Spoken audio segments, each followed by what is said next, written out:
Hi there. Let's talk about one of the most evil dictators you've probably never heard of, a darling of the United States government, as so many of them are. Alfredo Stroessner was born in 1912 in Paraguay to a German immigrant father and a Guarani mother. At 17, he joined the military, mostly to move up the social ladder. Throughout his service, he would rise to brigadier general by 1948, South America's youngest at the time. The American connection starts early. Washington's military mission in 1943 in the country existed to mold Paraguay's military into a regional bulwark against communism. Over 2,000 officers were trained in US counterinsurgency tactics, a relevant point for later. By 1951, he was given command of the armed forces. 3 years later, he staged a coup. Stroessner mobilized the Colorado Party, a conservative political machine for Paraguay's landowning oligarchy, to force President Federico Chávez's resignation. After Chávez's resignation, he held a rigged election where he ran unchallenged, while silencing all dissent through violence. Consolidation of power was almost immediate. The Colorado Party monopolized politics. Its networks infiltrated unions, schools, and even local governments. Dissenters faced a secret police force made to disappear, torture, and execute Paraguayan citizens or anyone else he considered a threat. To formally solidify his grip on power, Stroessner changed the constitution in 1967 that retrospectively recognized the legitimacy of the 6 previous elections in which he supposedly won. After consolidating power in 1954, Stroessner offered Washington a regime already aligned with US anti-communist foreign policy and willing to absorb fascist expertise fleeing post-war Europe. So pleased with this was the US that the CIA almost immediately began pouring money into Paraguay, reaching $2.3 million annually to Paraguayan armed forces by the 1970s. Capitalizing on the fact that there wasn't a need for direct US involvement to change the regime. Paraguayan officers cycled through the School of the Americas, where US manuals taught how to use torture techniques like waterboarding and military training in counterinsurgency tactics. Their first chance to deploy their new skill set was used against student activists like Agustin Goiburu. He was disappeared in 1963, like so many others later on. We'll get there. This US-Paraguay relationship extended beyond tactics. Project Paperclip, which smuggled Nazi scientists like Arthur Rudolph, architect of the V-2 rocket, into US aerospace programs, found an enthusiastic partner in harboring SS war criminals. This included Otto Ambros, the IG Farben executive convicted for manufacturing Zyklon B gas, who had his prison sentence commuted after lobbying by US firms like W.R. Grace because they wanted to use his chemical expertise. Stroessner's regime was more than happy to shield these unsavory types. Back to the video in just a minute. Let's hear from today's sponsor, Incogni. A little while back, a massive data breach involving the National Public Data Company exposed tons of personal information of millions of people to the public, including their social security numbers. NPD is a data aggregator that collects information from various sources without your knowledge or consent, which allows for massive breaches like this to happen should hackers be determined enough. This information being online for all to see exposes you to various dangers such as scams, identity theft, online harassment, and stalking. Data breaches can leak your name, social security number, login credentials, home address, location history, online activity, and more. Many data brokers sell this bulk data to companies, which may use it to target vulnerable and disadvantaged groups, to increase insurance rates, or other unpleasantries. So how does Incogni solve this issue? Incogni reaches out to data brokers on your behalf, requests your personal data removal, and deals with any objections from their side. Through an automated process, Incogni will make sure that your data stays off the market by conducting repeated removal requests. Whenever a new record pops up on a data broker site, Incogni will automatically take care of it. That's what makes Incogni's yearly subscription especially great. Incogni will continue protecting your data privacy for as long as you use the service. For my viewers, use the link below to get an exclusive 60% off an annual Incogni plan. How do you get started? First, create an account. Grant Incogni the right to work for you by contacting data brokers on your behalf, and relax as Incogni requests your personal data removal, handles any objections from data brokers, and keeps you updated on their progress every step of the way. So what are you waiting for? Click my link in the description, get your 60% off an annual Incogni plan, and start protecting your data today. Thanks to Incogni for the sponsorship. This allows me to pay my editor fairly, which is much appreciated. Alright, back to the video. His death squads, informants trained in School of the Americas counterinsurgency, abducted critics like Goiburu and subjected them to extensive waterboarding in detention centers such as one called the Tomb of the Living. Prisoners described torture sessions where Paraguayan officers hosted foreign military advisors, serving coffee as victims endured electric shocks or were shackled in stressed positions for days. Paraguay's indigenous communities also began enduring violent repression. The Ache and Guarani were hunted with firearms rigged to shoot anyone tripping a wire, using children as bait to lure their families into ambushes. In 1968, workers at the La Golondrina ranch murdered 7 Ache, mostly elders and children. Paraguay's defense minister was notified of the atrocity, but took no action. Instead, military-controlled so-called native affairs departments accelerated land seizures to open remote areas to foreign investment. How lovely. Ethnologists have previously warned that the Ache faced extinction because slave traders like Pinchin Lopez, who once auctioned as many as 40 captives in San Juan Nepomuceno at once, operated openly without state interference. Initially, Paraguay's utility to Washington was a Nazi safe haven. For example, Joseph Mengele, the notorious Auschwitz doctor who conducted torturous experiments on prisoners, lived freely under Stroessner's protection and funneled Nazi loot through front companies like Estrella in Ecuador. He was able to escape thanks to the Catholic bishop named Alois Hedal, a Hitler stan who also issued Vatican passports to Holocaust architect Adolf Eichmann, the head of the Lyon SS Klaus Barbie, while future Pope Paul VI, whose oversight of Caritas Internationalis diverted charitable funds to Nazi ratlines. Klaus Barbie is a good example of this symbiosis. After the US Army's Counterintelligence Corps employed Klaus to spy on French communists, the CIA furnished him with a new identity, Klaus Altmann, and funds to flee to Bolivia via an Italian rat line operated by Croatian fascist priest Krunoslav Draganovic. By 1951, Klaus was embedding Gestapo tactics into Bolivian counterinsurgency units, a blueprint later used during Operation Condor, and even deeper still in Paraguay. From 1960 until the mid-1980s, Paraguay fixed their currency, the guarani, at 128 per US dollar to attract IMF financing, which it did. They got $240 million as a standby loan for infrastructure, but it left the economy vulnerable to inflation and capital flight. Paraguay enjoyed a 10% annual growth rate from 1975 to 1980, which was Latin America's highest at the time, but real wages stagnated due to inflation, squeezing the urban poor while Stroessner's inner circle amassed fortunes in construction and real estate. GDP numbers don't count if the wealth isn't going to the people who need it, and who are actually creating all the wealth to begin with. One of the projects framed as part of this prosperity began with the signing of the 1973 Itaipu Treaty between Brazil and Paraguay, which promised the building of a new hydroelectric dam, which was indeed built. While the agreement technically calls for equal sharing of the dam's power output, a bit of the treaty called Annex C forced Paraguay to accept any unused energy at a fixed rate of $300 per gigawatt hour, far below market prices. The reservoir was slated to cover roughly 1,400 km squared, more in Brazil than in Paraguay, stretching 200 kilometers upstream. Its implementing articles mandated equitable use of both countries' labor, materials, and equipment, and empowered the expropriation of all land deemed necessary for the project. The final amount of land flooded by the dam ended up at 1,350 square kilometers. Because of poor documentation, there aren't enough records to make a reasonable estimate of the number of displaced people though, but they were mostly rural and mostly indigenous. A binational report confirms this conclusion, saying 38 indigenous communities, nearly 700 families, lost 165,000 hectares to the flood. Recent analysis shows that 135,000 hectares of Ava Guarani territory lay flooded by the dam, and that resettlement schemes favor title holders over indigenous claimants, displacing at least 40,000 people. Human Rights Watch has pointed out that Brazil's rules only allowed indigenous groups to claim land they were physically living on as of October 1988. This left out communities who were kicked off their land because they weren't living there when it was underwater, particularly when the cutoff date hit. Nasty business, this is. The debts initially totaled $3.5 billion, but overbilling and refinancing blew it up to $79 billion, over 22 times more by 2023. This debt was eventually retired after a landmark October 2023 renegotiation. Brazil's Eletrobras then bought Paraguay's surplus share at $10 per megawatt hour and resold it for $20 to $60. The Ache were a hunter-gatherer people in the rainforests of eastern Paraguay, first encountered by Europeans in the late 1500s and early 1600s. They were organized into 4 distinct groups that frequently competed for resources. Since then, they wisely maintained strict isolation from outsiders until approximately 1903, when settlers moved in and began massacring their families, mutilating corpses for sport or bait. By the 1960s, slavery became institutionalized.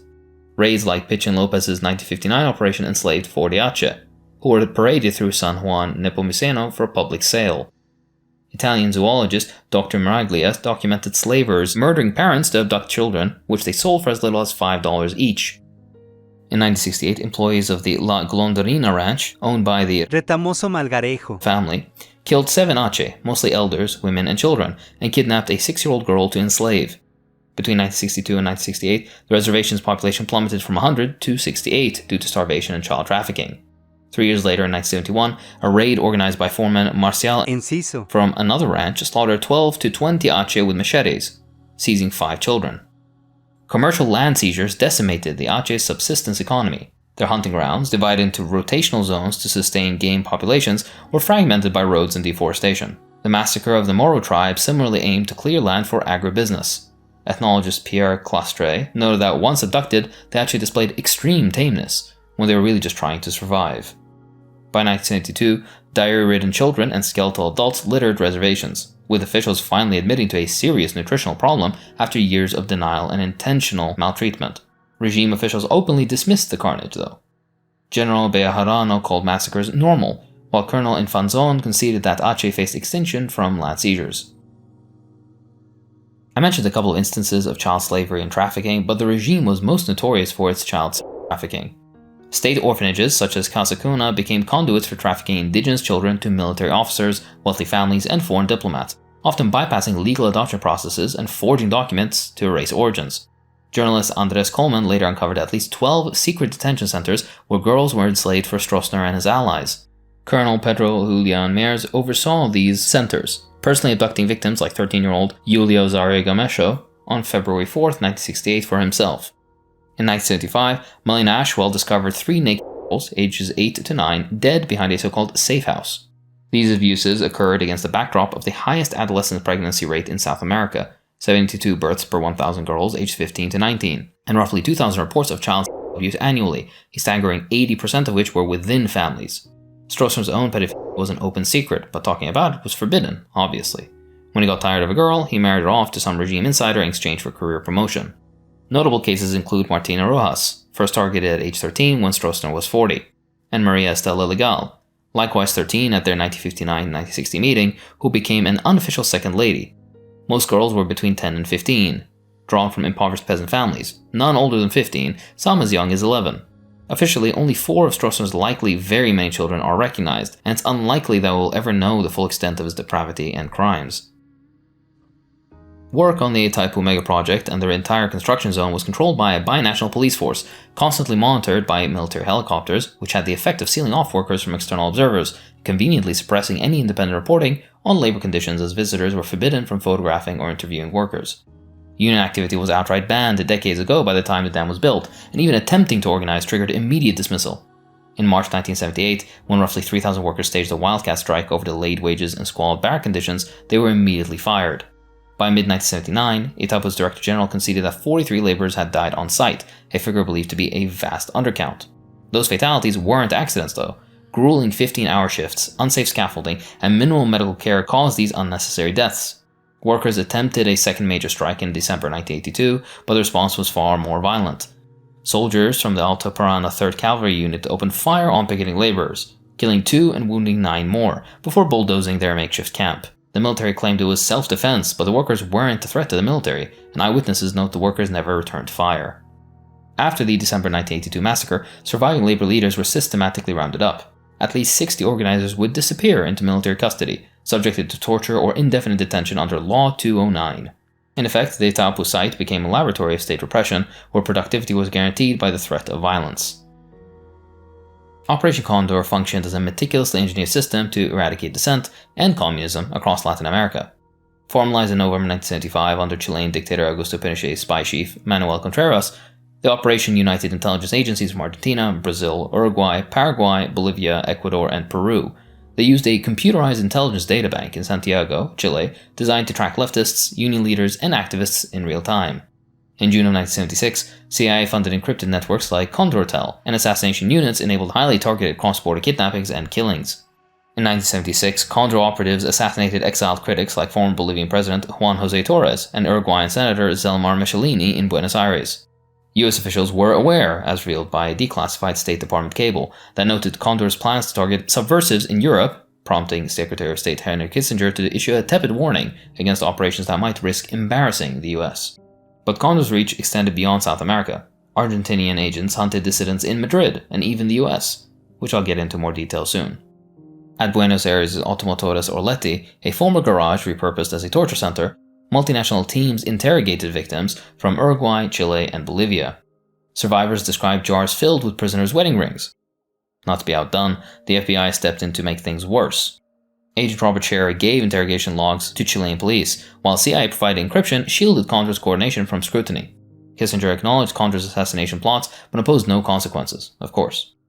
Paraguay was no different, as Paraguay's secret police chief, Pastor Coronel, institutionalized repression. Around 10,000 people were taken to La Técnica, a torture center where 3,000 people died, while his officers collaborated with Condor's death squads to crush labor organizers and agrarian reformers. Coronel's operatives worked with Argentine intelligence at Campo de Mayo, where 19 ceramics workers from the Lazador factory were executed in 1977 for being labeled subversives.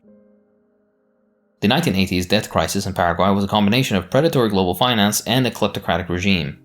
In the 1970s, US banks, flush with petrodollars from OPEC nations, aggressively loaned $327 billion to Latin America, framing these death traps as development. Paraguay's debt ballooned from $453 million in 1977 to $2.5 billion by 1989, with debt service consuming nearly a quarter of export earnings by 1987. Stroessner's regime exacerbated this by funding loans into prestige projects like the previously mentioned Itaipu Dam. When construction ended in the early 1980s, thousands suddenly found themselves unemployed. The economy stalled, which caused Paraguay to borrow more and more to prop up its crumbling infrastructure. If that wasn't enough, a $100 million central bank fraud investigation, involving dummy invoices to siphon dollars, was handed to a single judge to quietly squash, shielding his allies like bank president Cesar Romero Acosta. Stroessner continued to deepen the crisis by making the central bank expand credit to the government by 25% annually from 1978 to 1984, which spiked inflation from 10% to 30%. The US Federal Reserve's 1981 interest rate hike to 20%, a move to curb inflation in wealthy nations, tightened the noose on Paraguay. Dollar-denominated debt became unpayable overnight, while the IMF later conceded these policies significantly raised the real burden on debtor nations. By 1985, the government defaulted on debt payments to maintain reserves, while the rich stole $100 million through currency scams. They'd purchase dollars at 240 guarani and resell them for 1,000 guarani on the black market. Business leader Tito Scavone, head of Paraguay's Federation of Production, Industry and Commerce, boldly voiced dissent. "We need a reordering of the economy. Stroessner has completed his time." The World Bank later conceded Paraguay's post-1989 struggles stemmed from policies that encouraged corruption and bled public resources, leaving a hollowed-out state. In 1986, the Paraguayan people had been pushed too far by the harsh austerity, which ignited a nationwide fury. In May, 3,500 protesters, including physicians and nurses, flooded Asuncion streets chanting, "It will end, the military dictatorship will end." For context, doctors earned $35 to $55 monthly, less than half the $80 official minimum wage, while hospital workers survived on starvation wages. Predictably, police attacked them with US tear gas canisters and electric prods. The tear gas canisters were expired, funnily enough. Opposition groups, led by the National Accord Coalition, perfected lightning demonstrations, mobilizing crowds in rural towns like Coronel Oviedo before dispersing to evade political violence and arrest. Youth raised under Stroessner's 34-year rule fueled the unrest. Younger people are not interested in Paraguay's past, noted observers. They want something different now. Police attacked students who were just singing the national anthem, which is a bad look for a very nationalist regime. Even the Catholic Church, once compliant, broke ranks. Auxiliary Bishop Jorge Oliveras Banks demanded a national dialogue, declaring, "You can't stop history, the country is asking for change." The crackdown that followed this general upswelling of opposition was swift and brutal. Paramilitaries and police wielded brass knuckles, horsewhips, and electrified cords to disperse crowds, while water cannons soaked protesters in the winter cold. In February 1988, 200 opposition members were arrested at a National Coordinating Committee meeting in Coronel Oviedo, with 48 placed under house arrest days before sham elections. Regime hypocrisy reached its zenith during the currency crisis in 1989.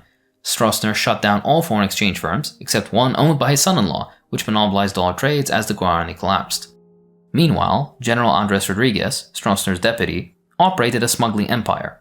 His pilot, Juan D. Viveros, had been caught in 1985 with 43 kilos of cocaine, guarded by Rodriguez's 1st Cavalry Regiment, a scandal buried by regime cronies, of course. A US diplomat likened Paraguay to a mafia, where Rodriguez and Stroessner's feud mirrored a gang war. The regime's corruption extended to its highest ranks. Stroessner's son, Alfredo, faced public scrutiny for drug and alcohol addiction, while Rodriguez's son-in-law was arrested for trafficking. By 1988, the regime's pillars crumbled. Dissidents within Stroessner's Colorado Party, dubbed traditionalists, demanded he abandon plans for an 8th term, declaring authoritarianism and the personality cult survive from a different era. Key figures like Luis Maria Argaña, former Supreme Court Chief Justice, were purged and replaced with Stroessner loyalists. Rodriguez, enriched by drug profits and contraband networks, exploited military discontent to plot a coup. On February 3, 1989, Rodriguez launched what had come to be known as the cocaine coup, toppling Stroessner with tacit US support. The dictatorship fell to elite infighting, which is a semi-fitting end, I suppose. So, what happened after the US Darling lost favor was toppled? Unfortunately, not a lot of good. For example, 90% of farmland is still concentrated in the hands of 12,000 elites, 0.2% of the population, while 280,000 smallholders, many indigenous, lacking legal land titles. By 1995, only 490,000 hectares had been secured for indigenous people, while 1.4 million hectares of ancestral territory remained stolen. Rural poverty traps 35% of households, rising to 66% for indigenous people, whose territories were taken through state-backed seizures for soy farming and cattle ranching. Post-1989 reforms under General Rodriguez only redistributed 290,000 acres to 20,000 families, but 350,000 landless peasants remained. Their protests met with evictions by the US-trained police unit's special forces. The Colorado Party, Stroessner's political engine, still retains 75% congressional control, shielding agro-industry from accountability, a sector linked to 75,000 hectares of annual deforestation and pesticide containment of indigenous water sources. Stroessner's so-called progress was horrible for the environment of Paraguay. The Gran Chaco forest, already reduced to 34% coverage by 2020, lost another 185,000 acres between 2021 and 2023. Deforestation continues under military collusion, while the perpetrators of illegal logging in Ayorio lands evaded prosecution. Because of this and other encroachments, the Ayorio are a people facing total cultural annihilation. The Itaipu Dam, a $21 billion supposedly binational project, saw Paraguay lose billions in kickbacks to Brazilian contractors, and was barred from selling excess energy while indigenous villages lack electricity. US-trained SANAD anti-drug units, tasked with environmental protection, instead enabled cattle ranching encroachment, while 95% of cleared land becoming soy monocultures. Stroessner's regime is, due to some wild revisionism, mythologized as a disciplined era, erasing hundreds of thousands of arbitrary arrests, 94% torture rates, and child rape networks shielded by police precincts. Monuments to regime figures like General Samaniego, architect of anti-indigenous ethnic cleansing, stand unchallenged, while revisionists laud Stroessner as the builder of the country, ignoring his 30,000 disappearances and 400,000 political prisoners. The Colorado Party's factional infighting hasn't stunted their continuity. Cortez, Stroessner's heir, controls 3/4 of Congress, blocking trials for torturers like Juan Martinez, who executed detainees while boasting that he killed Mario Scharer, the famous opposition leader. And 1992 constitutional reform failed to purge the military of Colorado loyalists, ensuring Stroessner-era generals retained command until 2015. Once he came to power, Washington bankrolled much of Stroessner's terror. From 1953 to 1965, US aid equaled 5% of Paraguay's GDP, supplemented by $1.1 billion in World Bank loans that funded Stroessner's security forces. Post-1989, the collaboration just rebranded, so now it's DEA-trained units evicting peasants under anti-drug laws, while School of the America graduate Lino Avedo staged coup attempts in 1996 and 2000, which he backed by tanks and US-funded military defectors. US election monitors legitimized Stroessner's absurd 89% victory in 1988, despite opposition reports of 50% abstention and ballot boxes stuffed with Colorado Party votes.